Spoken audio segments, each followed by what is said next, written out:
তোর শ্বশুরের শরীর খারাপ, আগে গিয়ে জিজ্ঞাসা করবি শরীরটা কেমন আছে। ভালো বললে বলবি এটাই আমাদের কাম্য, আর কি ওষুধ নিচ্ছে সেটা জিজ্ঞাসা করবি। আচ্ছা। ওষুধের নাম বললে বলবি খুব ভালো ওষুধ, তাড়াতাড়ি সুস্থ হয়ে যাবে। আচ্ছা। ডাক্তারের নাম জিজ্ঞাসা করবি আর বলবি ওই ডাক্তার খুব ভালো, তুমি তাড়াতাড়ি সুস্থ হয়ে যাবে। সবসময় হাসি খুশি থাকার চেষ্টা করবি। ঠিক আছে মা, আসছি। দুর্গা দুর্গা, সাবধানে যাস।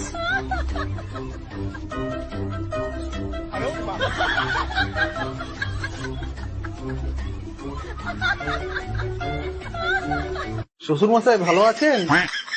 আর বাঁচার ইচ্ছা নেই বাবা, মরলেই বাঁচি। এটাই তো আমাদের কাম্য। তা কি ওষুধ নিচ্ছেন? ঘোড়ার ডিম। বাহ, খুব ভালো ওষুধ, রোজ খাবেন, তাড়াতাড়ি সুস্থ হয়ে যাবেন। তা কোন ডাক্তার দেখাচ্ছেন? জমকে দেখাচ্ছি, জমকে। খুব ভালো ডাক্তার, নাম করা ডাক্তার। আপনার মনের আশা অবশ্যই পূরণ হবে।